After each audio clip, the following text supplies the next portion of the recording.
Hello and welcome to Deeper, the vodcast series where we have honest conversations with unique and interesting individuals. Deeper is a companion vodcast to our video series Deep. And if you enjoy these videos and enjoy hearing about these stories, please do hit the subscribe button down below. My name is Danny and I'm here with Matthew Norford. Nice to have you here, Matthew. Thank you for coming along. Thank you for having me. And let's just get into it then, Matthew. So can you firstly tell the audience a little bit about, just give us a top line of what your story is and who you are. My name is Matthew Norford. I ran a gang as a gang leader for 17 years.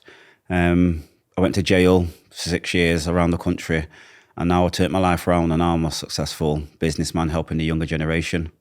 So let's dig into that, Matthew, then. So you tell me first off, where did you grow up? Where did you start? I grew up in South Manchester, in an area called Moss Side for a few years, then went to Burnage, which was a bit shocking because it's predominantly white, so that was an eye-opener for me. And then I went to Rusholme, and that's where everything, you can say went downhill, but that's where everything changed. Yeah. Is it fair to say, like, obviously I'm not from England, is that fair to say these are quite rough areas of Manchester? Yeah, Moss Side's got the highest murder rates in the South Manchester, Rusholme. The south part of Manchester is known as Gunchester. It was a load of shootings in the 80s, 90s, 2000s, and now it's stabbings. So it was the roughest part of Manchester to grow up. And how would you describe your childhood in these areas then? At the time, I thought it was a normal childhood with getting beat by my mum, dad not being there, because growing up in the community, I'm not saying all, but a lot of black fathers weren't present. So most of my friends had single dads, so I just thought it was something normal.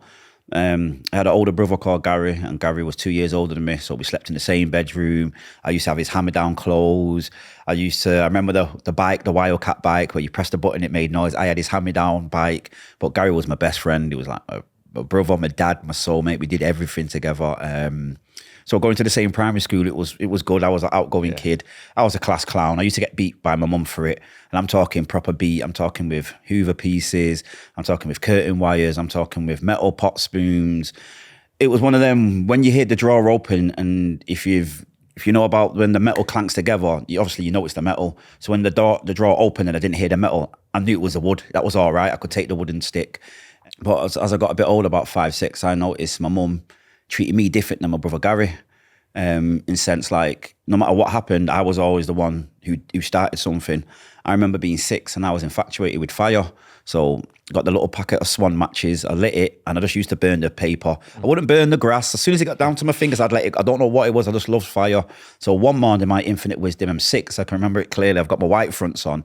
I've come downstairs and I've lit a piece of paper, but I threw it in the drawer because it was burning down quick, and obviously loads of smoke come. Yeah. Smoke detector came off. My mum come running downstairs swearing and shouting, and she grabbed my hand, struck a match and started burning my hand, but holding me, and I'm pulling back screaming as a kid. And like, for some of you won't be able to fathom it, that your mum holding your hand while she's burning with a match, like what it does to you mentally. So I'm trying to pull away. It probably lasts for 4 seconds, but to me as a kid it felt like eternity. And when she let go, obviously I've dropped back, I've ran upstairs screaming, crying, and I've had a big blister. And my brother Gary, all I remember is putting my hand under the cold water. She didn't take me to hospital, didn't take me to the doctors, didn't even say sorry. And you were only 6 at this point? I was only 6 at this point. Gary was 8 turning 9. Old. Yeah. But like, so your dad wasn't around? My dad was a popping dad, so you know who your dad was. He'd come in probably once a week, once every 2 weeks, go on like he's being a dad, give you £10, take it back off you, say, oh, give me the tenner back, I need cigs. It'd take you for a day to his other woman's house, so my brother's house, but it wasn't a dad in terms of taking us anywhere. I had my mum struggling for money, borrowing money for food, so he wasn't a man, he wasn't a father, he was a sperm donor. Right, yeah. And but then, so you have, obviously, if your dad's like kind of pop in, pop out, and then your mum there is abusing you essentially. Yeah. Gary is your like safe space almost, the one who you look up to. Yeah, Gary is like, if I needed a hug, he'd give me a hug. When you go to school and he's seen what mum did, he put his arm around me and be like, it's all right, brother. And I felt bad for Gary because he's a mum's boy. He's like the firstborn son she's got. So he's got that bond with my mum, but he's seen how my mum was treating me. So he was stuck between his little brother and his mum. So anytime anything happened to me, I'd run to Gary, and Gary would make me feel just protected, just loved. Which is a lot for an 8-year-old to be doing for a 6-year-old. It is. I can remember another incident when I was 7. My grandparents lived in London. Well, one of them, my grandma's passed away when my granddad is still alive, God rest her soul. And we used to go up there every Christmas, because my birthday is Christmas Day. So for the 2 weeks off school, we'd go to London. And I loved it because my nana would get us presents, and you got all your presents from your other family. And I remember this one time, my auntie Brenda, I'll never forget her, don't like her to this day. She was spoiled because my nana and granddad had money. My granddad worked on the railways. My nana had a good job. If you can remember in the 80s, roller skates with the big yellow stopper on the front. I wanted a pair. My mum couldn't afford them, so my auntie had a go, and my auntie was the same age as Gary. So she was like 2 years older than me. I said, can I have a go? No, it's not my fault your mum can't afford them.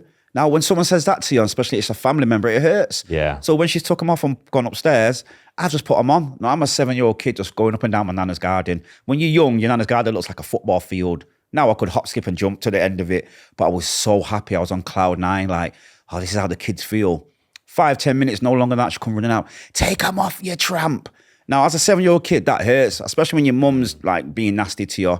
That's your mum saying that? No, this is my auntie. Right, yeah. But this hurt more because all I know is people being nasty to me. Take Gary out of the equation, everyone's nasty to me. Yeah. I'm a class clown, so the teachers don't really like me. You go home, your mum's battering you. Sometimes the point where my mum could be talking to you, and if I walked into the house, she'd stop talking like the plagues just walked in. This is quite a difficult question. Like, why? Like, so your mum wasn't abusing Gary? No. Did that feel unfair to you as a kid? Yeah, it felt total unfair. So like with Brenda, so she's screaming. I've kicked one of them off, and when she's bent over, I don't know why, I've ran up and booted her up the bottom with the stopper, that big yellow stopper. She jumped and screamed. My mum chased me through my nana's house. And in the front room, she had 2 living rooms, but in the front room, dad had a pool table. I'll never forget, my mum got the snooker cue and snapped it over my head. And I'm on the floor crying.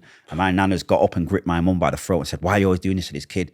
And she's like, he's hard to love. Who's going to love him? And I never forget, on the floor bawling, thinking, wow, like, I'm your son. You don't say that about Gary. And I had a little brother at this time. And then I never forget my nana throwing my mum to the ground. And in that moment, my mum cowered like that. Because when you're a kid and you're about to get beat, you curl up. I remember thinking, I know it sounds bad, I remember thinking, Nana, jump all over her, kick her. I want her to feel what she does to me. Yeah. But my nana never did that. But when I got back to Manchester, I got battered. But it would just be things like, if something happened and it was me and Gary, both of us were doing it, I'd get, I know it's you, you little shit. And when she meets people, he's like his dad, these are like me. But you see your dad abuse your mum, batter your mum, take money off your mum. And all my life, like to the age 11, all you hear is, you're like your dad. That does something to a kid. You think, wow, am I really this nasty piece of crap? Like, so I wanted to be more like Gary. So I started being quiet and not being outgoing. It only lasted 2 days because I'm an outgoing person. Yeah. You couldn't repress your nature. Yeah. But no one, particularly at the age of 6, no one wants to hear the words, like, he's hard to love. And from your own mother, that must have been very... it's very hard to take. I mean, as a young kid, you believe it though. The more you hear it, remember, I don't know about trauma or PTSD. I don't know about things that come. So I'm thinking, right, it must be hard to love. So that did affect me when I got older and I got in relationships. You know, you think you're hard to love, but you're not. That's just your mum. But I really brought that into my life. Like, I'm hard to love. If anything didn't go my way, or no one didn't agree with me, they must not love me. That's because the things she did to me. You know, it wasn't a loving mum for me, but just think how I felt when I'm seeing it. I had Kyle, my mum had Kyle at this point. So there's Gary, JJ, Kyle and me. She treats all them like kings, but I'm the one with holes in the trainers. I'm the one when it's my birthday, Christmas Day, and I'm not getting everything I asked for. Yeah. But I'm watching through the years. My brothers get what they get. So yeah, it was... But hell, Matthew, that sounds horrendously tough. And now I know why some kids... I used to think... why some kids used to run away. Now I get it. I remember staying outside in the rain when it used to be like October, November, and you finish school, and then it gets dark quick. I wouldn't want to go in. I'd be in the corner crying, and it'd be Gary that comes and searches for me saying, come in, bro. Because why do I want to go in when you either want to get beat, shouted at, or when you walk in the room, she stops talking. And then you just, I can never forget, like, I'm trying to not like get emotional now. I used to always go in the kitchen, just open the fridge, and I'd be bawling out, and Gary would come and like, bro, we was talking about, but I know he's only saying it because he knows how I'm feeling. But it doesn't take away that the woman, your mum, not your dad, your mum who gave you birth, you was in the belly for 9 months and she don't love you. It does something to you. So when I went to high school, that's when it all went downhill. Gary sounds very kind to have done that. Yeah, you know, it was kind, but his life was bad because me and Gary's life intertwined. So Gary was from the age of, say, 8, 9. He started passing drugs between my dad and my uncle, and that's facts. I say that all the time, that's facts. And Gary told me, I'll never forget when he told me, when we was a bit older in life, and we were drug dealers and everything, and we was smoking a spliff and we were chilling, I never forget him say, I never had a chance, bro. Dad used to give me a big bag, a quick save bag. And obviously one time he looked in it and said he remembers his nose getting funny, feeling funny, because he said it looked like sand. Obviously that was heroin. And he gave it to my uncle, and then my uncle gave him a big bag of cash. So he knew about selling drugs from when he was 8, 9 years old. When we moved to Rusholme, which was like a deprived area, what do you think he was going to do when we got into hard times? Yeah. So he never really had a chance. And when you look at it, we both never had no chance, and that's parents. But I think like if we can go then from that kind of, you're in that scenario at home where it just is awful for both, very hard for both of you, but particularly for you. How then does it lead to you and Gary starting to get into crime? Obviously you've got Gary's then running between his uncle and your dad. But how did you then get brought into it, and when did Gary start? So Gary started when he was about 11, and he started hanging with the older kids, and I used to go in his bedroom, and this was in like the beginning of the 90s, say 93, 94, and remember the old £10 notes that were big. I remember seeing, it probably might have been £300, but to me it was like £1 million. And I can remember my mum asking him for money for phone bills, and he was giving money for my trainers. So then when I got to high school, the first day of high school, at the end of it, I played basketball. I didn't play. I tried out for the team. I scored one basket, but the coach, Mr. Williams, God rest his soul, I remember him saying, "Oh, you've got potential." And that was the first time someone said anything good but Gary. I was buzzing. I walked home with the basketball. It took me about an hour. I let the bus go past me because in my mind, all I was thinking is, my mum is going to say, "Congratulations, I'm proud of you. Well done, son." That's all I was hoping. I wasn't even bothered about being a basketball. I just wanted my mum, in my mind, this is going to be the itch. Maybe I was a bad kid. Maybe when I was bouncing the ball, I was like, maybe I was a bad kid. Maybe I should have been like Gary. But now, this is the basketball. This is positive. Something. She's going to give me a good compliment. I walked home for after an hour and 15 minutes, and I opened the door, and I never forget, her back was turned to me, and she's on a house phone. And I've gone, Mum, the coach said I've got potential. I'm going to try out for the team. And she just went, anyway. See, it proper gets me emotional. I'm trying to not like tears. Take your time. And I just remember slamming the door. And then from that day, I didn't really like my mum, because I've just come home and told you, like, I'm going to do something positive, and you just sucked your teeth. You didn't even tell me to get away. You sucked your teeth and carried on with your friend's conversation. It's ruining something that's one of the first positives in your life, isn't it? That's what it is. Yeah, this is something positive I'm doing. Like, even if she would have went, "Congratulations," that would have been a lot for me. Yeah. So what that did for me is I didn't like my mum. I didn't really say the word mum.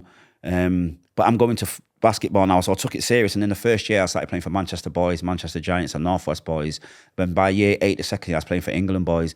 But it's kind of disheartening. High level, like good level of basketball. It is, but when you're going with holes in your trainers and you got to curl your big toe up so no one sees the hole in your trainers, it's kind of disheartening. When you go into training and you're doing matches and you're playing games around the Northwest and you're the best in the country at this point, but you turn around and all you see is like, most of my teammates were white. You see their mum, their dad, somebody representing them. Yeah. And at half time, when everyone's getting a drink of water, you're stood at the side of the crowd. You just want to be part of that. And it's, to be fair, someone's dad always went, "Oh, mum, oh, do you want a drink, Matthew?"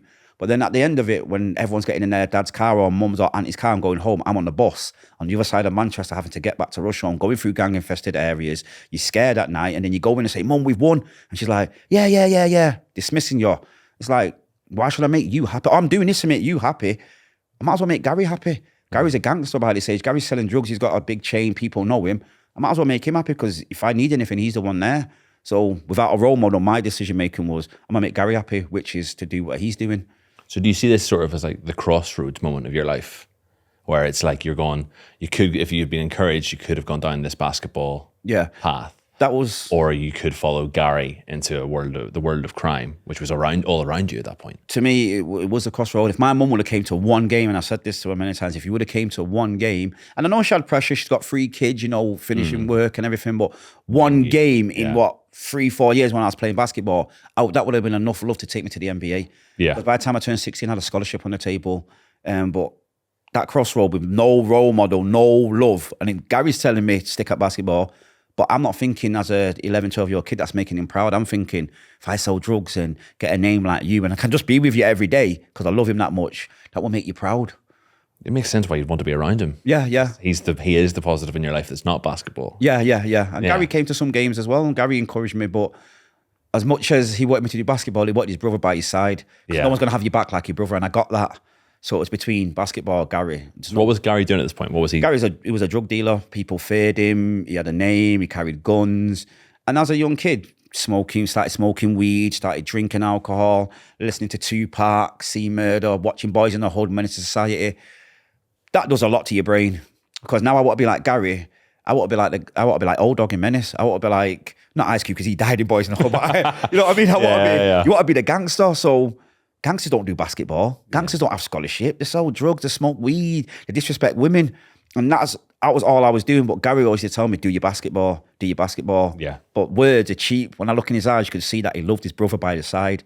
Because, like I say, I had his best interests at heart. Yeah. And he loved you. So he wanted to hang out with you and be with you. Yeah. That's normal. But then, like, when did you give up the basketball? When did, like, just out of... I'm going to say by the age of 15, they kicked me out of school altogether. They kicked me out of school, but I was still selling drugs. But basketball, obviously, you know when you're going to play basketball. So I turned up, I loved it. But at the same time, I loved my brother more. So then when I was 15, just 15, for 5 months old, I've had my first kid. I'm selling drugs. I've got chains, bracelet, girls, cars, bulletproof vests, all that crap. I've shot someone at this point. My England coach called me for a meeting and basically said, when you turn 16, we've got a scholarship with £250,000 attached to it.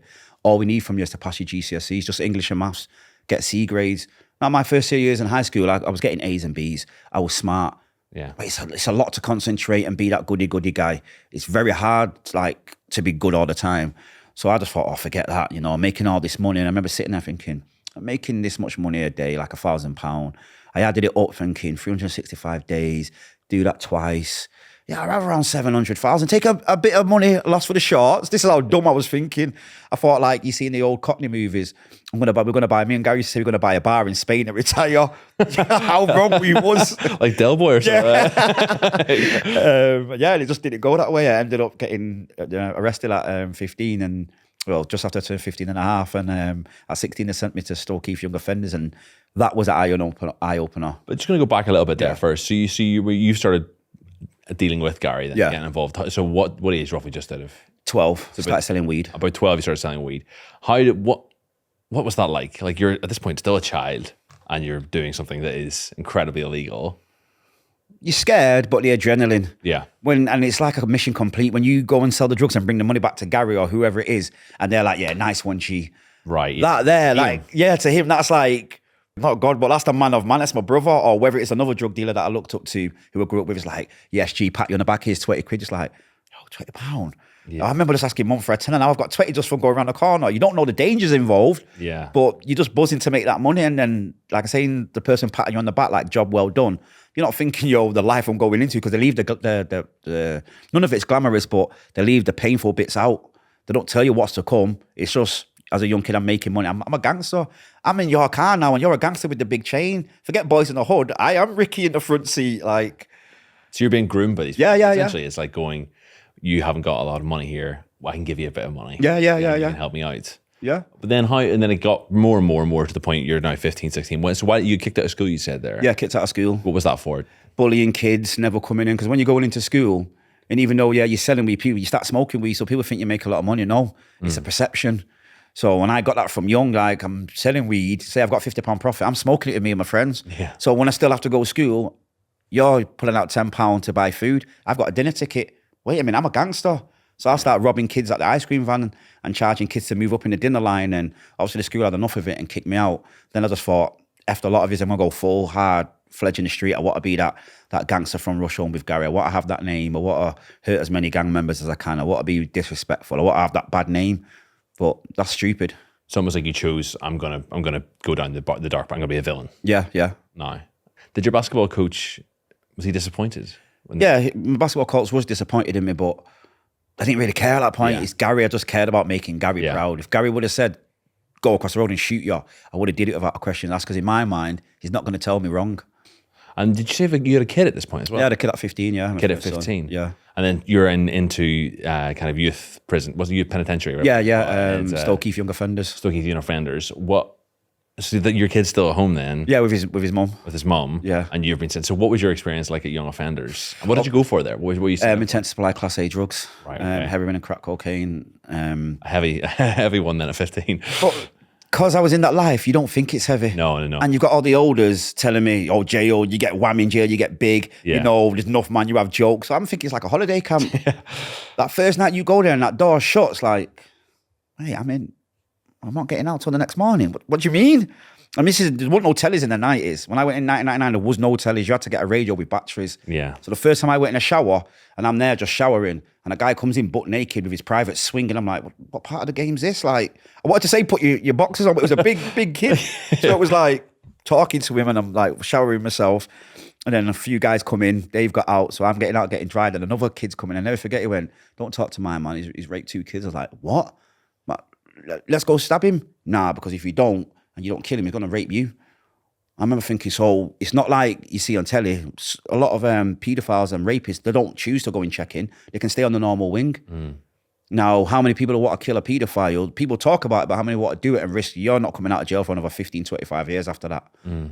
And showering with people, in a cell with someone, having the toilet in my cell, like you couldn't smoke, having to do lines out the window, just the food was disgusting. Like, yeah, that opened my eyes. My first time in jail, it was not. And I remember being in my cell, probably the second, third night, and just wasn't scared, but how can I put it? The emotions just came where I had to let it out in tears because the door's shut. I want to smash the door. What do you mean I can't go and see my brother? What do you mean I can't come out of this cell from 5 till the next morning? I can't imagine not crying in that scenario. I'm just open enough to say it. Like, yeah, it was a frustration. I was a bit scared going into jail because I'm 16. I'm 9 stones, piss wet through. I ain't got a gun. I ain't got my boys with me. And when you look out that window, when you're going down that landing, and you're seeing guys with tattoos, you're seeing guys that are big looking at you. Yeah, it is kind of daunting. But don't get me wrong, my heart might have been beating like that, but my face didn't tell you I was scared. Yeah. I understand that if they see you scared, they're going to pounce on you. So you have to put your G face on, your gangster face on, and me mug everyone. And I had a few fights, didn't win them all. I remember one fight, the guy, I did all that gangster crap. Yeah, what you saying? He was from Newcastle. He was ripped up. He just went bang. When I say I seen stars, like the movies, I seen stars. And that taught me, everything I take the lesson from it, that taught me, shut your mouth and just fight. Yeah. Don't be talking. So you were dealing heroin at 15. That's what's gotten you sent down to this youth, what's it called? Stoke Keith Young Offenders. This is what sent you down to that young offenders location. What? How long were you sent down for then? 15 months. I had to do 7.5, did 9. Got in a bit of trouble while I was in there. Right. So that's you coming out then probably around 17, 18. Yeah, come out 17. There. And then did it at all have any kind of like reforming? Nothing? No, I weren't reformed because at 17 now, I've been to jail. I've got my stripes. I didn't get beat up. Right, yeah. I didn't have a mark. So when I come out, that's... Apart from that Newcastle fella. Yeah. I kept that under quiet at that time. Yeah, the Newcastle, if you're watching this, you taught me a lesson. Shut my mouth and throw the first dig. But jail, at times as well, you can have the suicidal thoughts. Human beings are made to interact. So when I was in my cell, I had them thoughts. Not on the first sentence, but on the second one. But it didn't give me redemption. It didn't make me want to change my life. It just made me come out with, I've got that badge of honor now. I've been to jail, had a few fights, I'm the man.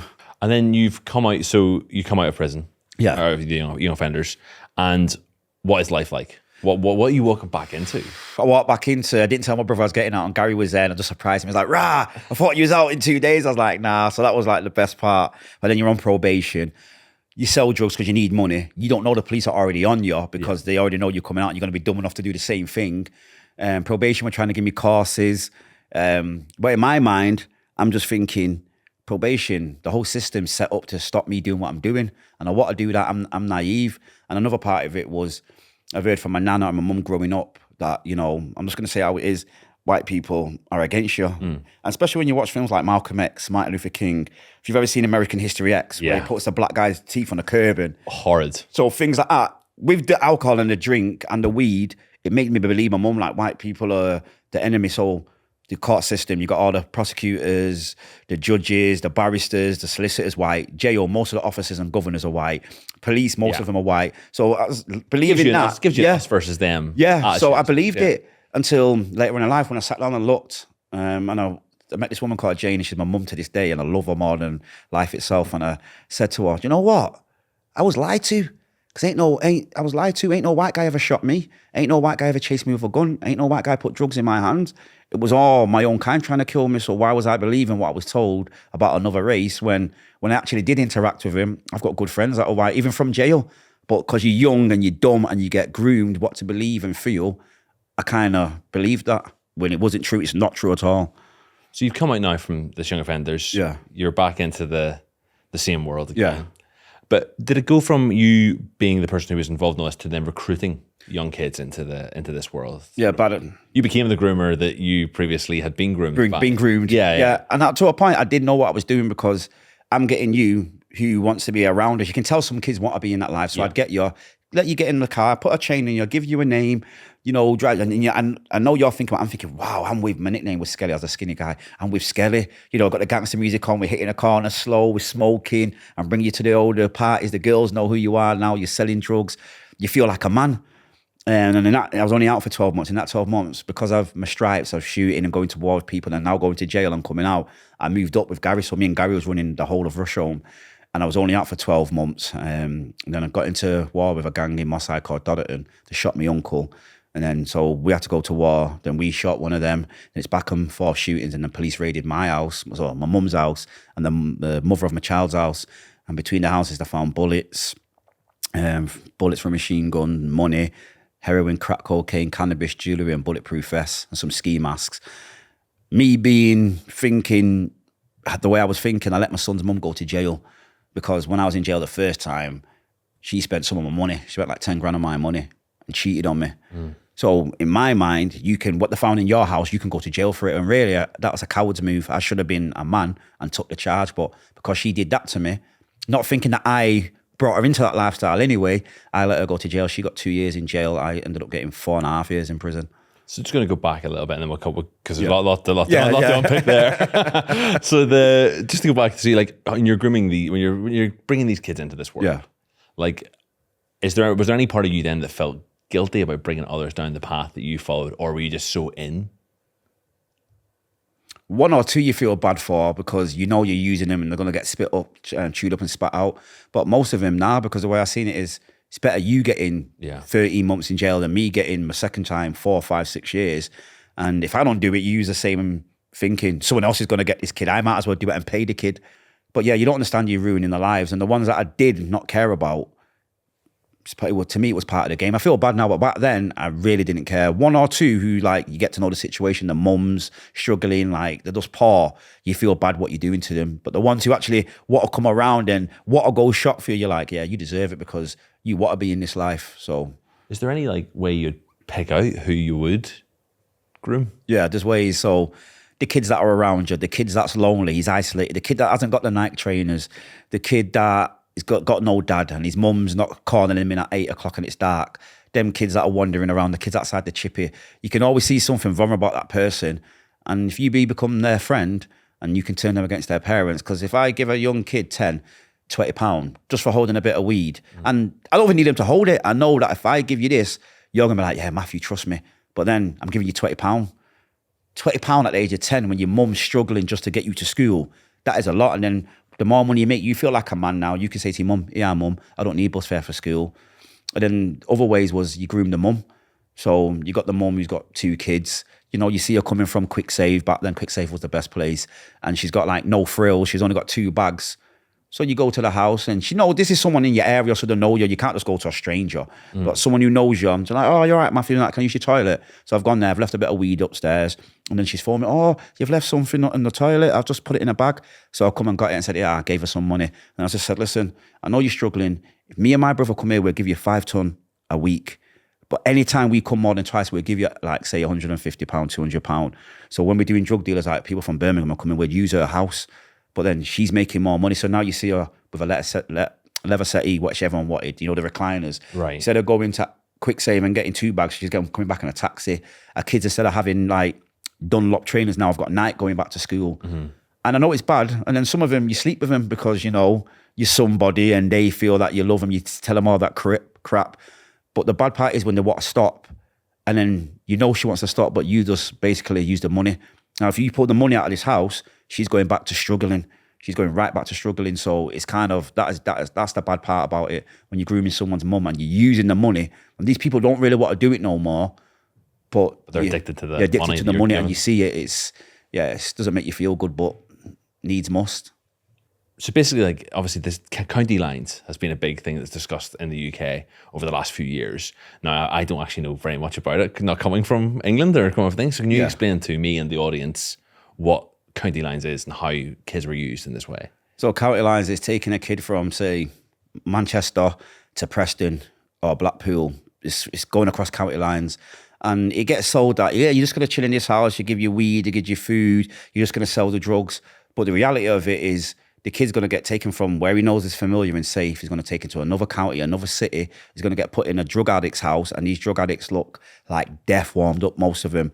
You know, I've seen where drug addicts have tried to shoot in the groin. I've seen where they've missed veins and blood have come out. I've seen it stinks. People are cooking up heroin. People are cooking up crack in the kitchen. Prostitutes come upstairs and you can see them coming upstairs with the punt on. You can hear the sex and some of them getting beaten. Like you got the drug addicts smoking crack and smoking heroin. You know, you've got crack and cling film in your teeth, in your gums. And after a while, the cling film gets weak because of your saliva. Then you notice your mouth's getting numb. That's the crack going into your system through piercing the cling film. So you're getting high off that. You're getting high off the fumes. You're smoking while you're in there. You've got heroin up your anus. Like, it's disgusting. And you've got to eat in that house and you've got to stay there until that £1,000 worth of drugs have been sold.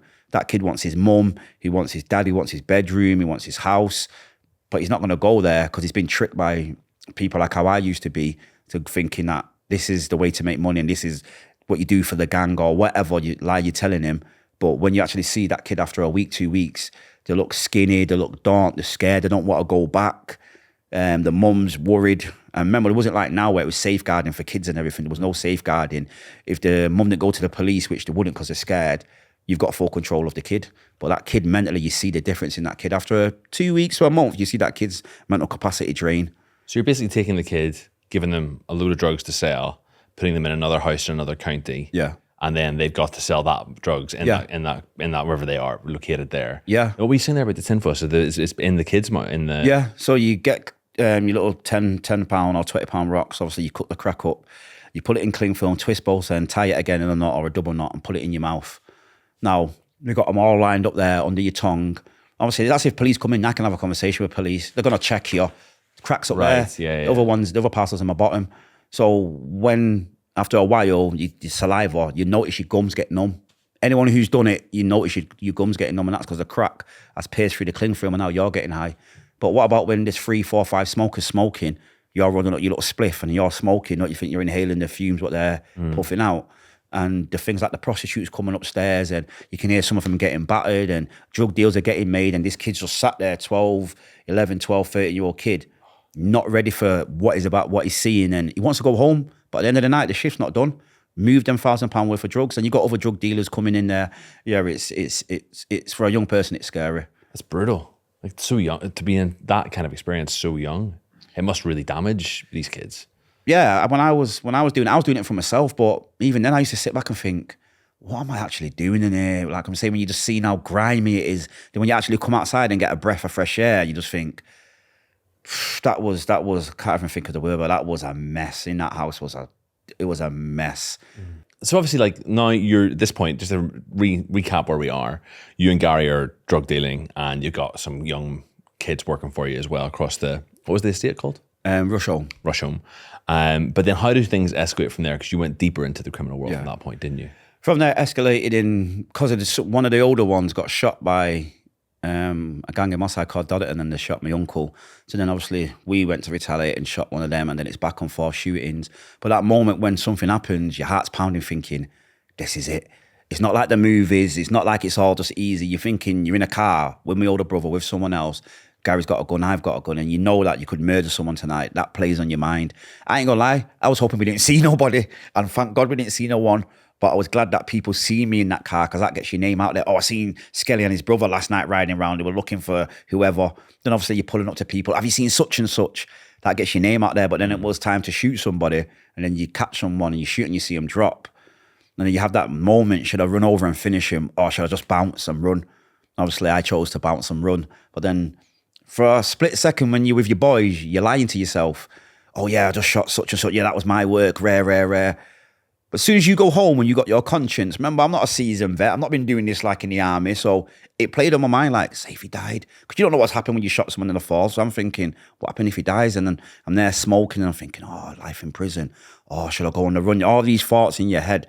Like, how's my mum going to feel? You know, like when you watch the movies, is his mum going to bawl out like that? And that's all my fault. And then you go on teletext the next day and you hear that he's been shot in the leg or wherever, you think, thank you, God. But to the boys, you're not saying that to your boys. You're not telling them you've had all these thoughts. You're like, yeah, I shot my man. You should have ducked, shouldn't he? Or whatever you say. But it's that bravado and it's fake. Yeah. I can't let the gang members know that I really had these feelings because they're going to look like, we look up to you and you're having these emotions. That's not gangster. So, yeah, it was a lot to take in. But this is like maybe an irrelevant question. Where do you get a gun? Like how do you buy a gun? Well, the guy we got our guns from, I'm not going to say his name, but it was from the army. He was from the army. All our guns were brand new. None of them were rebought. That means a lot of them would get prop guns or decommissioned guns and get a drill them through. All our like 45s, 44 revolvers, all our, the machine gun, we had the Sterling machine gun with a tripod, the 12 gauge. All our guns were from the army and brand new. The Beretta, the old school Luger we had from the army. Okay, so it's kind of then descending into sort of warfare. You've shot someone and you told us how that felt. Were you ever shot at then? Yeah, I went to jail the second time. I got 4.5 years for drug dealing again. I did 2 years, 3 months, made the independent newspaper for basketball. And when I got out, I went to war with Dodderton again. And I took my little brother and his friend, JJ was I think 19, his friend was 16. We got on mountain bikes and we used to ride our bikes with no hands and the guns already out like that, both hands just riding like that, looking down the streets. And that was Gary's idea. Gary was militant. I said, why are we doing that? It's like, so if we see man, we've already got it. We can start shooting. They've got to take it out of their waist, which is a few seconds. I've gone to my side to shoot these because we knew where Dodderton boys chill, obviously. It backfired. We had a 45 or the 44. We only had like 4 shots in it. It was a revolver, I holds 6. So we got into a shootout. And I didn't see the guy pull out a Mac 10 machine gun. And then in that moment when he pulled it out, that's when I prayed to God and said, God, if this kid's going to shoot me, please let him shoot me in my lower body. He lowered it and then let off all 30 shots. Chased me down again, got into another shooting, got to my son's granddad's house. My brother's come, we drive into the hospital. We see the paramedics and the police outside the car. So I jump out, I'm hobbling. They throw me on the ground, they battered Gary, they battered Nathan. And then I'm like to them, never forget. And the police admitted it because the police guy now I work with him, he went, I remember getting that call on the radio and we laughed. And when we got there, so I'm like, call the ambulance back. So the ambulance drove off. He's like, we've got to wait for that arm response. The nearest arm response is in Cheshire. That's 45 minutes. You got to wait. Probably been bleeding like 45 minutes already. And I'm in and out of consciousness. He goes, we don't care if you die. The people that you've shot and your brother's murdered and the kids that lives you've messed up, we don't care if you die. I started laughing and turned around and like carried on this conversation. And I remember thinking, wow, you're police, you pay to care. I'm a criminal, I ain't supposed to care. And then when I woke up in the hospital, I'm handcuffed, I've got the gas and air on, and the doctor's gone, it's gone in and out your left thigh. So I'm arguing with this doctor, this young doctor, saying, well, you know, my whole body feels funny. And he's like, oh, that's your body because you've been shot, rare. So I'm proper arguing with him, and the arm response, I'll never forget, just banged me in the side of my mouth, like, shut your mouth. So obviously, look at him, you see all of him, like 5'6", built like brick houses. You think, yeah, shut your mouth, Matthew, they've all got guns. But I'll never forget when the doctor come, I'm lying down, it's gone in and out your left leg, son. And he's held my penis with 2 hands and it's gone through the bottom of my penis. So it was like a snap branch and he's gone, you've been shot in your penis. And I've just gone. And I blacked out. Like when I seen it mangled, I blacked out. And then the next morning I woke up and then I'm like, what's that bag? I've never seen a calf out of bag. So I'm like, where's that tube going? What's that coming out? Oh, because my tube, it was weeing for me. So I was like, oh, that means that. And all I'm thinking is if I cannot have sex, I don't care about having kids because I've got 3 of them at this point, but if I can't have sex as a man, because I swear this is my dumb thinking, I'm thinking, right, so if I can't have sex and I've not got a penis, but I've not got a vagina, what am I? That's what went through my head in the hospital bed. I was so angry. I was like, what am I? And then the doctor come and it's gone, yeah, it went in your left leg, went through your penis, it's gone through your right testicle and it's in your right leg. So I was like, so how many bullets? He went, just 1. So I was like, you sure? He went, yeah. And then Gary's come in and Gary wouldn't look at me. He just walked straight to the window and you can see her turn. He's like, you all right, bro? And I'm like, yeah, it's part of the game. He's like, you know, we've got to get man back for shooting you. I'm like, bro, it's part of the game. Look what we've did. We've shot man and did certain things. And it's just straight back into it. Straight back into it. That should have just like straight, like even from that level of injury being received to yourself. Yeah, I'm in a hospital bed, and I said, yo, if we don't get, man, yo, someone's family member has to get got, yo, because if I can't have kids, and he's like, bro, it is what it is, because Gary felt like it's his fault because I looked up to him like a dad. So he's like, bro, I'm gonna get some sleep. Then when I went downstairs to have a cigarette with the nurse, the guy that shot me, I'm not gonna say his name, his little brother was in hospital. I've seen him, and I phoned my brother's come, and then the police moved me wards, and then the Donington boys had to come again. Gary shot up the car. Tried to come through rush home. Gary shot the car up. Got off with it. My little brother got arrested for possession of a firearm with intent to danger life. Police kicked me out of hospital. I'm in a wheelchair for months. I'm on crutches, still running a gang. And yeah, from that day, I weren't playing games. I wanted to shoot anybody that I thought you were a threat. I weren't even asking who you are.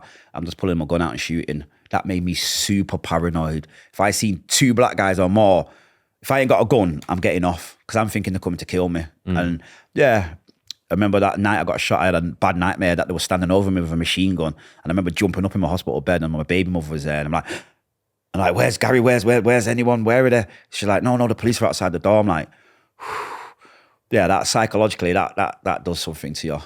Before we had this interview here, we had a bit of a chat in the other room, and you said about being shot, it's not like the movies. Yeah, being shot, the movies, you see people getting shot and they like hit the leg and they roll around on the ground and jump up. Getting shot, it's nothing like that. When I got shot and I was on a bike moving, it felt like someone gave me a dead leg. But as soon as I stopped, the adrenaline went out of my body. I wanted to cry.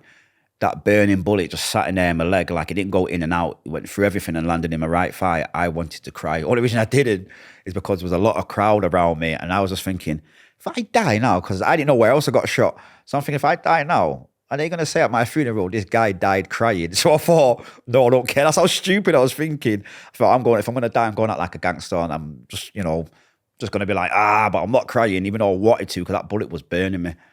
It's such a world of bravado, isn't it? Like really like trying to present yourself as something.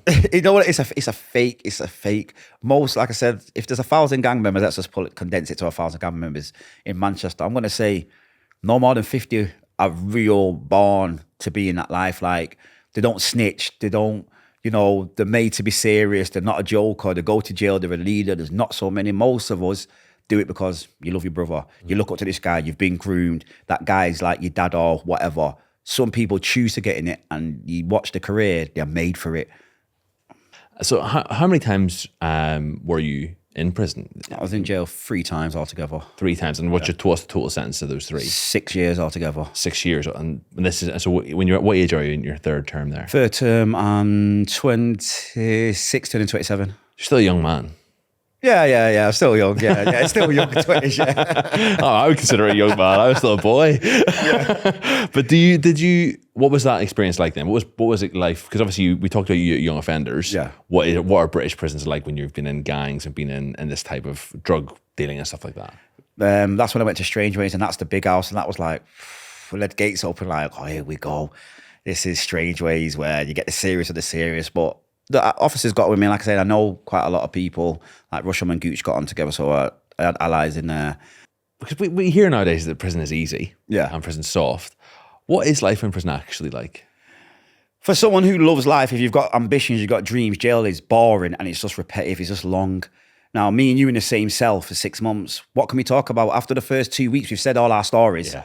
So then it's like, I might hear you say to me, you give me one story like, oh, you seen this guy, you chased him and shot him. Three months down the line, you're telling someone else, and I'm hearing you say, yeah, I chased him down, I jumped over 6 cars, ran through a burning house, and then shot me. Like, what? But I get it because it's so boring in there, and you've got no hopes, you've got no dreams, and you're looking for something to occupy your time, which is normally trouble. Like jail, if you've got a name and you've got heart, then it's, when I say all right, it's not like it's a place to be, but if you can fight, or you're willing to stab someone, and you've got a name for shooting someone, or you've got a violent name, then you kind of can go without troubles. But it's brutal. It's brutal. Yeah, it's brutal. You will fight. You will run into fights. Everyone, unless you get bullied and keep your mouth shut, or you're a kingpin, like certain people would have had no trouble. But if you're a gang member, gang leader, any street gangs, then yeah, you got to run into your enemies and just pray to God you don't get outnumbered. You're not on a wing where there's 4 of them and 1 of you. I've seen people get hot water and sugar through in the face. That is not a nice face. When they scream and you see the skin coming off when they're pulling it because the sugar's stuck to them. that sound of a snooker ball and a sock over someone's head is not nice. Spooning in prison. What's that mean? What's spooning to you? I mean, grabbing someone, a nice hug. A nice hug. Yeah, This is like spoon, yeah. Well, in jail, that's two guys holding you down and someone going in your ass with a spoon because they think that you swallowed or you plugged something. Oh, goodness. Jail, men get raped in jail. It's just that if you get raped and you don't want to press charges, then you're never going to hear about it in the paper. Yeah. How many people are going to admit they got raped in jail? And would there be a pressure not to report it as well? Yeah, for your manhood, because then Yeah. you can never act like you're hard, even though it's stupid, but you can't go on like you're a gangster after you've been raped. You can't ever have a say. So, yeah, jail is not the place. It's disgusting. Like I said, it's 1,000 men. It's ball bags and bum cheeks. I don't like to smell that or see that. But in jail, you've got no choice. Yeah. And that's why we say jail vision, because you can look at an officer who might be ugly, who might not even be your type. After 6 months, the things we're talking about to each other, like what I do to her, she come in my cell, she's all right. Then when you get out and go visit someone in prison, you're like, what was I thinking? But yeah, jail is not good for the mental. For me, it's the mental side. Fighting is fight, but when you sat there and you're missing your kids, you're missing your brother year after year, month after month, and you just want to go on holiday, you've never been a lot abroad, all that plays on your mind. Your conscience comes in. When you did that to that guy, there was no need. And you fight with yourself. Well, for me, for anyone decently, you fight for yourself, like with yourself, your inner self. So that's interesting, isn't it? Like what? Because obviously you've been the whole way through this story. The version of you has been quite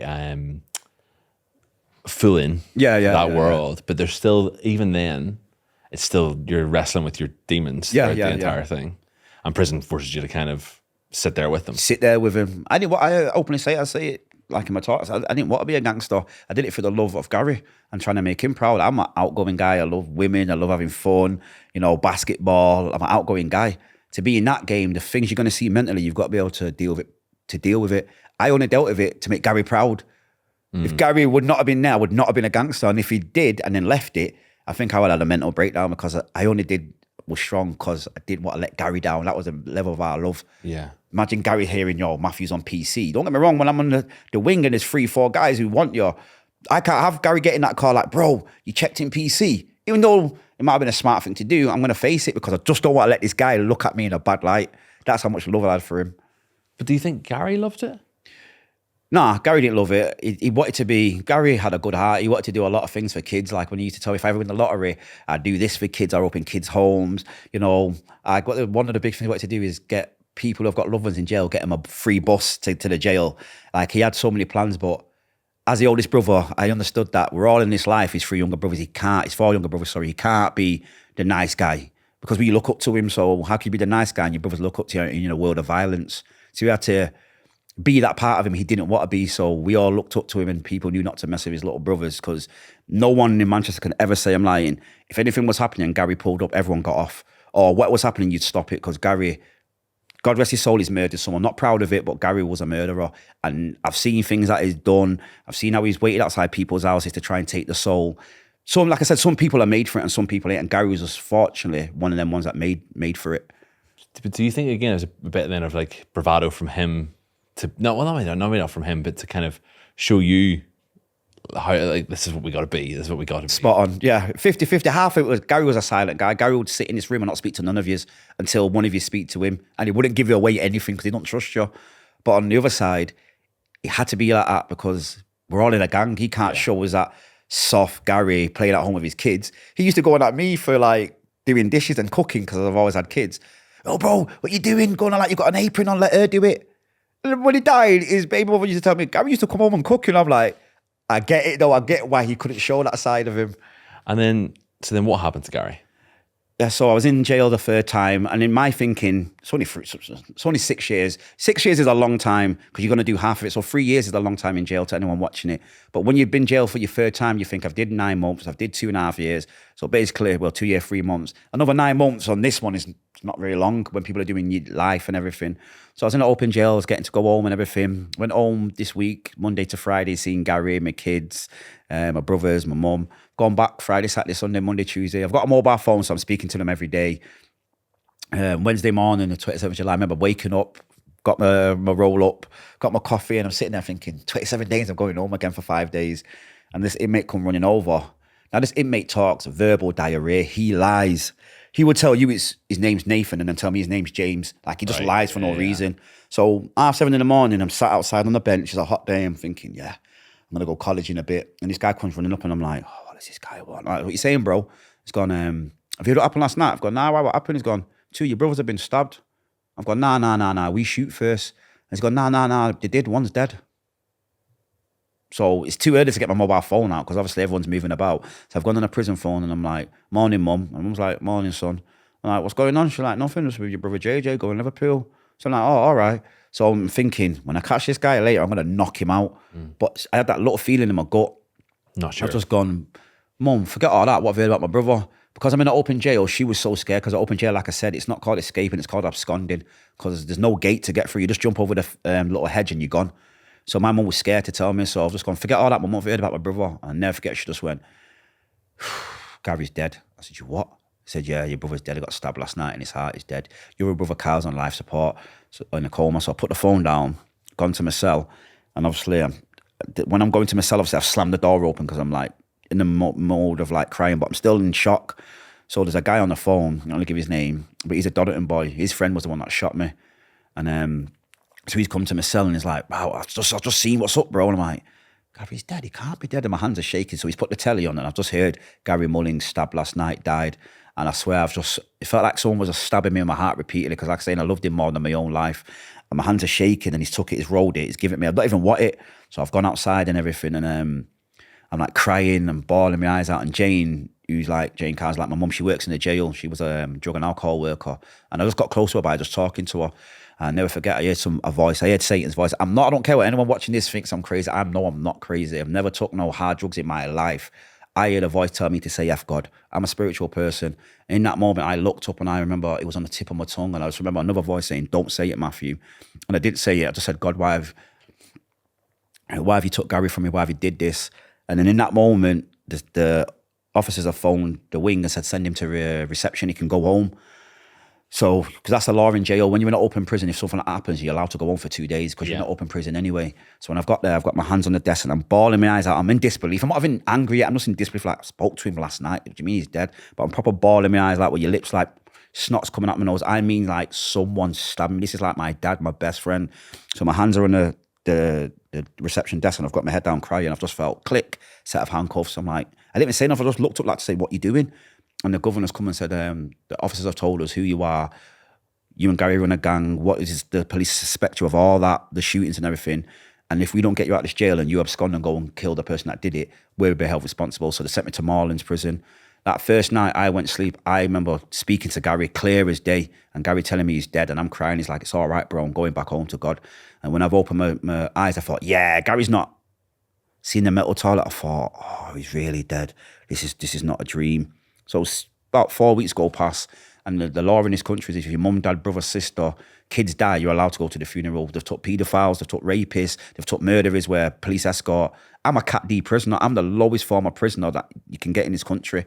So 4 weeks have gone past. The Thursday night they said go to reception. So I've walked to reception. I'm thinking I can say a few words to my brother. I can put him in the ground, tell the world what it meant to me. You know, see my family. And when I've got there and the governor's just gone, we can't let you go, Matthew.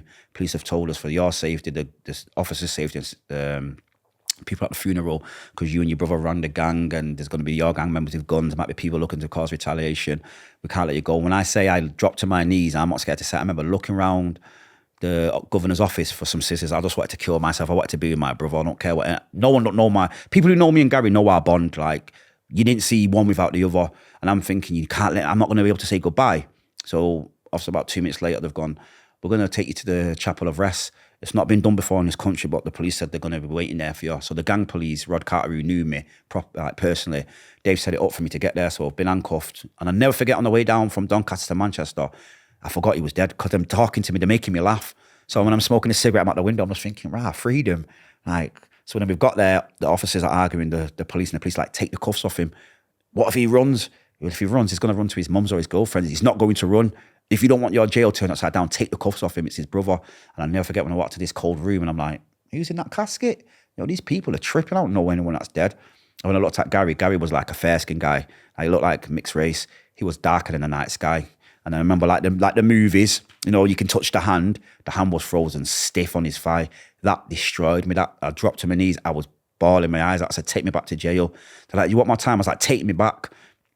All that made me do that at that point was just get on the phone Gary Scout's friends, phone my friends. I had a lead guy, this guy from Leeds, I won't say his name, he's doing life now. He was ready to murder the people. But the next morning I got on the phone, I was like, so sorry, Mum, I can't come to the funeral. They won't let me go. And she went, it's all right, they won't let JJ and Kyle go. So my mum's lost Gary and her 3 other kids are in jail. So there's no one to help bury him. And I never forget, she went, I've got to go now, Matthew. They brought Gary's body to me, it's downstairs. And my mum's gone, started to cry. For the first time in my life I've heard my mum cry. And I remember like dropping to my knees crying. You had all these big gangsters or whatever. Oh, it's all right, it's your brother, let it out. And I remember thinking, I don't give a hell what you think. I don't care what you think. And I went to my cell. In that moment, I dropped to my knees and I said, God, please forgive me. Like, accept my soul, whatever you want me to do and go through, I would do, because I've did it my way. And look what happened.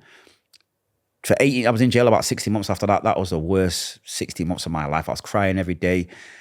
Oh, I felt suicidal. I felt to go murder everyone, throw my life away, and just to, you know, do 35 years in jail because that's what the streets expect. And then if it weren't for God and the woman Jane, just me, I won't be doing this podcast with you because the pressure to do something, not even if you don't want to, because I wanted to change my life. And like I said, I never wanted to do any of this. Gary's not here now, so I have to look at myself and think, you're going to be real or you're going to be fake? You're going to go murder the person that did it or the people that did it. So the gang and the criminal world can say, yeah, Skelly's on it, Skelly did the right thing. But when you're doing 35, none of them don't visit you, none of them don't look after your kids, and all of them are going to try and get with your girl. What do you really want? And I remember it hurt. I remember getting out crying thinking, I've not got retaliation, I'm a coward. But then I remember when I had my daughter and I held her, my daughter, she's my soulmate, she saved me. I just remember thinking, if I go and kill Gary's killer and I go to jail and she gets abused or raped or has a bad life, that's on me. I've already messed up my 3 boys' life and I can't do it. That's what made me turn my life around and be a successful businessman. Unbelievable. So, I mean, just like you tell that so well in terms of that, how the impact that must have just had on you as a thing. But do you think that's the reason why, obviously you always looked up to Gary. Yeah. You know, and then he's gone. Is it that point where it's like, well, there's no point to this? What is that why you think? 2 reasons. That was part of it, but the other reason, when I started to turn my life around, I want to make Gary proud. Yeah. No, I was in jail or being illegal, I just wanted to make him proud. So when I was turning my life around and my first job was washing cars and cleaning cars, I remember laughing, thinking, Gary, you've got to be happy. And everything I was doing was, because Gary, I went to Gary for everything. So it was like, what would Gary do in this situation? And I said it jokingly. I remember looking at the sky and saying, fuck Gary, what do I want to do? How do I think? I don't know what to think. So I started doing things that I wanted to do, which was get a normal job, get a missus, get kids, go travel the world. And then I said to people, and this, Gary knows it hurts me, I waited till he died to do what he said while he was alive. Because he used to say, get a job, you've got too much of a good heart. But no, I want to make you happy. I want to be with you, because the bond when we're not away feels like something's missing. So how dumb was I to do something when I could have saved him? If I would have took one of my free basketball opportunities, I could have brought a house somewhere else. I could have took him out of it. But the hardest part for me was a little girl said that to me, you're the reason Gary's dead. And I remember I was like, what? Like proper arguing with her. The girl was only in year 7. She went, calm down, Matthew, calm down. Gary knew that every time you come out of jail, you're going to be right by his side. So we always knew he was never going to stop. You had 3 opportunities. Maybe if you took one of them, Gary'd be alive. And to that point, I was blaming my mum, my dad, society, the government, they put guns in the hood, you know, all that crap. Then I had to deal with myself and say, you know what? You are part of the reason your brother's dead. You have to own that. How are you going to make it that he didn't die in vain? Change it around. Whether it was just a normal job, I'm not bothered, but being a good civilian and a good-hearted person, that means he's not died for nothing. Who killed Gary? What happened? So Gary, I'm 2 brothers and my friend who's like a brother. He's passed away now, God rest his soul, Nathan Walters. They all went to rob my dad's friend's like weed place, and my dad knew they were coming, and my dad and his friend stabbed Gary and stabbed my other brother. Your dad killed your brother. How does something? I mean, how does that make you feel? Even just saying that's an unbelievable thing to hear someone say. Is that being at the first? It was, I want to kill him. I was telling him, don't come near me. I'll blow your head off. You took my brother. Then I look at it the other way. Like I said, Gary killed somebody, God rest his soul. Gary killed him in July 2001. Gary died July 2011. Karma. And that's the truth. Like, Gary killed someone, so how can I kill my dad's friend for Gary and JJ and my brother Kyle going to do something bad in that house? He's protecting his family. Now, my dad, yeah, but I'm spiritual, so how'd you kill your parents and tell God at the end of it? Well, Yeah. I leave that to God, because I'd overkill him. Like, you took Gary was my soulmate, my right hand man. So I would have done some evil things to him. So the best thing for me is to be honest. Like, you lived a life, not everything went out the way it planned. Gary killed someone, and Gary, like, karma came to Gary 10 years later, to this kind of the same week he killed the guy. And I just had to look and think, the guy, not my dad, the guy whose house it was, he's protecting his family. If my daughter, I live by myself, my daughter stays with me. I promise you, if I'm getting up in the night and see someone in my flat uninvited, I will kill that person where they stand. You're not getting past me to get to my daughter. So how can I have that view but be mad at the guy for doing that? It's his house, they're in his house, and they were ballied up with a gun. They weren't there to say hello. And it hurts. So you got to be honest. If you want to change, you've got to be honest. My brother was a good-hearted guy. I loved him. He was a good dad, a good brother, but he did bad things. And when you did bad things, it doesn't always go the way it goes. And it's hard because people ask me, do I wish it didn't happen? Selfish reasons sometimes, yeah, but in the whole, no, because of what I've had this life. Me and Gary were going to kill at least 3-4 people. Police already know the plan, but Gary's passed away. I changed my life. We would have got away with killing 3 people. We would have went to jail at some point. That's 39 years. So God took the most important out of the brothers, and now all my mum's sons have got legal jobs. All of us go travel. All of us are great dads. So I just see it the way God took the one to save the 3. Was it hard to, like, you've been in this criminal world since you were 12, wasn't that what you said before? So it's like you've been doing this now your entire life. When you've come out of prison and you decide not to pursue a path of revenge, was that, did the criminal world just leave you alone? Some of them were like trying to get me into it. The gang members, like, oh, yo, you can't let that go, your brother. But most of them let it go because, like I say, I'm not the scariest gangster. I'm not the toughest gangster in Manchester by far. I'm one of the realest, and people knew how close me and my brother were. So the whole gang world in Manchester was expecting me to do something. So when I didn't, a lot of them respected it. Like, you know what? He's come out. He's got a job. He's got a kid. Now I help young people. So some of these people I used to go against, I'm working with their nephews. I'm working with their kids. So a lot of them, I'm going to say 98% we get on. But the hardest thing for me was how I think people perceive me. That's one of the hardest things, because I'm Skelly. Skelly's a gang leader. Everyone knows Skelly, like in the gang world. But now when you denounce it and you don't get revenge and people see you driving a car like a normal, like I was working for Auto Cleanse, like driving hired cars and delivering them, and people are coming to get cars, see me cleaning them. That pride in me, wanting to go and do something, because like, they look at me like, you see him like, is that my man? And you're like, no, there's your car. Oh, you got a job?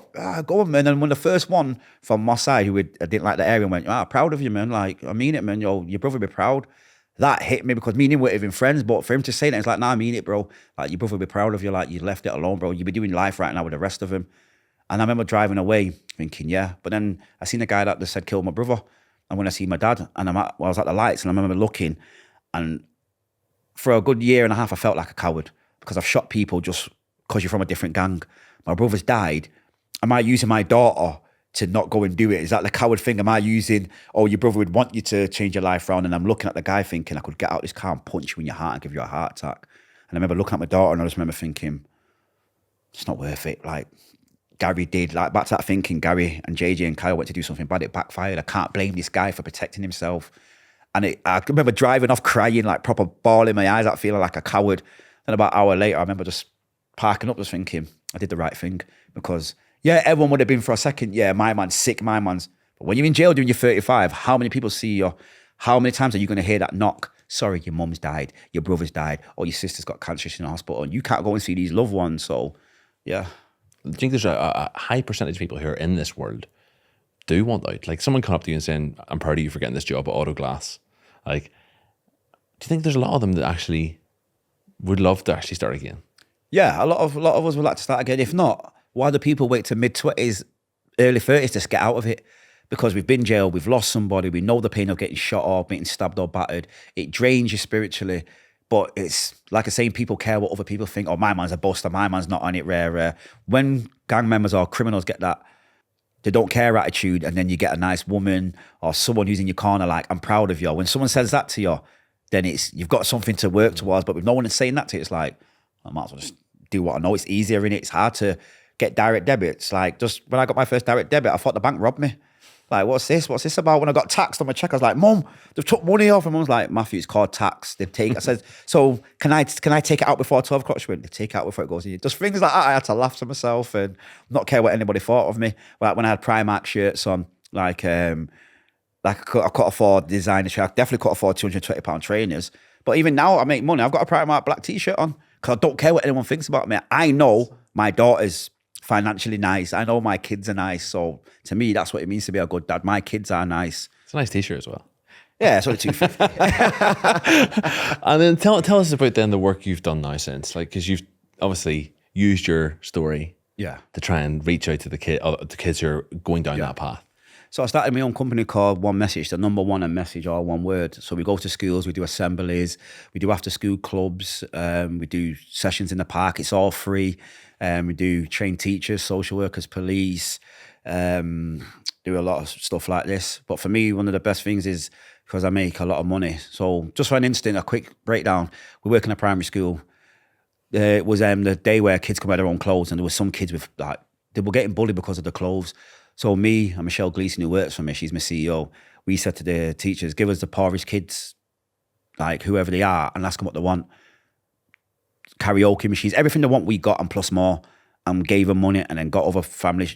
So I use a lot of my money to give kids what they ain't got. So I would say your kid had an order out on him, you'd get in touch with me, parents get in touch with me, or social workers. I would get your kid, tell them who I am and say, right, show them what they've got. I did show kids what they've got. You've got a good dad. Your dad's here for you. I didn't have a dad. My dad killed my brother. Going to all that. And like, what do you want to do? I like football. Now, most single parents can't afford it. So I'm like, right, I'll get you the football boots. I will pay for football. I will take you to these sessions and I'll join in with you. I'm not just going to leave you. Then we'll get food and we'll build a big brother, little brother bond. But then turn the life around, turn the mindset around and get back into school. I love it when young people are now 17, 18. Like, do you remember me when you came to here and you said that? I went down the right road. The best one that sticks out is a kid, a black kid. I did him years ago, like speaking to him, and then he come to me on Facebook and he went, you won't remember me, but my brothers are into gangs. And because of your story, I chose to be, do documentaries. Will you be my first person? I was in tears, like, wow. Like, it actually saves lives and he wants me to be his first. Yeah. I did it and I'll never forget. I was just proud of him, like he was my son. But yeah, One Message just helps young people and young adults. We work with parents, we build relationships between the parents and kids. Anything that young kid needs, One Message would do. I've been suicidal, I've been groomed, I've been the groomer, I've been the fake one. So I just make the kids always go, never thought of it like that. Yeah. Just be real. Breaking the cycle. Yeah. Just break the cycle and teach them it's all right to be a man. Because a lot of kids watching this will resonate that they've not cried and because they've been told it's not cool to cry. You see me nearly cry on camera how many times talking about Gary. Don't make me less of a man. Being a man's being emotional and being able to be strong at the same time. So if you need to cry because you've lost one of your boys, cry, let it all out. That pent up anger, what you go and do? You go and stab someone or you go and get revenge. But if you cry and have time to think and reflect on it, my whole point is just be you, be real to you, not your friends. Be real to you, chase your own love and watch how far you get. Mate, it's incredible work you do. Oh, thank you. It's amazing that you're at the front line of actually dealing with a problem. It's amazing to see what you've turned your life into. I've got to just got a couple of questions. Just fine. To round off everything off is like, firstly, if you had to give advice to yourself aged 16, or even a bit younger, maybe 12 to 16, somewhere around there, what would you say? Be real to yourself. I'd say be real to yourself. This money is quick money. It doesn't last. It's just not worth it. What you're going to go through to get nothing at the end is suicidal. That's mental. And I would have said basketball positively to positive outcomes. So basketball, even if I didn't make it in the NBA, which I would have been better than Jordan. But even if I didn't, I would have came back with at least £200,000. That's enough to get a house. Positivity always wins. And then lastly is you've turned your life around. You're helping kids not follow this path and go down a different route. What would Gary say if he saw you now? I don't even know. I'm going to say, I think he'd be looking now smiling and say, look at the little punk. He waited till I died to do what I asked him to do while he was alive. But I'd think he'd be so proud because I'm going to tell you, if I didn't want to do this, when I got out, I was on revenge. Yeah, I got a normal job, but I never thought of having my own company and helping kids. So many people said you need to do it. And then through God, the right people came in my life and the young people take to it because what they're feeling, I've felt. But God, he better be proud. No, he better be proud, because if he's not, oh well, because my life is amazing. Like, just come from Thailand. Last year I went on 6 holidays. I've got 8 booked this year. Like, my daughter doesn't want for anything. And most of all, I've got a peace of mind. When I see police, like on my estate, I look out the window like, who are they here for? Back in the day, I was like, you're here for me, ready to run out the back door. Peace of mind, you cannot buy. You cannot find in a gang life. If you're going down a gang life, any young person out there or any adult you know that the young person is, the signs to look out for would be the changing mannerisms, the changing clothes, the changing friends, the changing music, the changing the things that they like, changing the posture. And there's many people you can go to. You can go to social service, you can get police, you can talk to teachers, community activists. For parents, don't be your child's friend, be a parent. You've talked about it a couple of times now about your mum, and you've called your mum from prison. What's your relationship with like your mum? Relationship with my mum is, I don't even know how to answer it, because like, you tell me this. So all my life she's been like that with me. She's not bothered with me. She used to book out visits for me for 6 months, book visits, and then go and see Gary and leave me on a visit for 2 hours with no one coming up. Sent her a letter. My sister told me, like, with a heartfelt letter, 4 A4 pages back and front, how I'm sorry for being a bad son and all that. My sister said, your mum just looked at it, kissed her teeth and threw it down with the bills. Like, just no stuff I can't even like remember, like just being bad. I've cried and asked her about everything. So Christmas, my birthday's Christmas Day. The one just gone, she said she's going to come and cook. I was buzzing. Like, my day is actually going to make it about me. Even though I'm a man, I want my mum's love. And I told my daughter's like, yes, I get to cook with Nana. 2 weeks before, long story short, just talking, she didn't like meant to tell me. She went, oh yeah, I'm going to go and cook at JJ's. And I don't speak to my brother JJ at this point. And I'll come and see you in the evening with a plate of food. I'm not lying. I put down the phone my brother Kyle, and I was in tears. He's like, oh, rare. I said, bro, no, she's done it again. I said, that woman, your mum, would never make me feel like this again, bro. I swear, she's been doing it for 41 years. I'm through. But then she phoned me, because it's my mum. I don't want to disrespect her, because Gary taught me. I'd answer. But now I don't allow myself to think we're going to get to that place where it's mutual love. I love you. I answer your questions. I text you, but I don't say, let's go for dinner, mum. Let's do this, because that was it. The last thing, Mother's Day. So it's Wednesday. I said, Mum, what are you doing Mother's Day? She's like, oh, Sunday. JJ's getting me this. I said, all right, then after 1 o'clock, I'll come and get you. Oh, no, let me just see what your brother Kyle's doing. You can see me on Friday. I just put the phone on, like, I said, I'll do something Sunday. You're saying you're going to wait to my brother to see, so if he ain't doing nothing, I'm a backup. I didn't even phone her. I didn't even phone her on Mother's Day. And I used to feel bad, but I don't feel bad no more, because she makes me feel to the point where I'm like a piece of crap. Where I'm not even like, I'm that kid again. Well, you're mad. I've got here on my own without your help. I'm a great dad to my kids. Now I help so many kids. So I can't let her or anyone take me off my track. So it's what it is. Well, I think, like, going back, I think Gary and all those, they absolutely would be proud of where you got to. It's incredible listening to you. Honestly, like, amazing to listen to your story and how you managed to pull yourself out of all of that. Like, from having your start in life to where you got to is hard. But one of the things I want to say to everyone, what I have to do is make no excuses.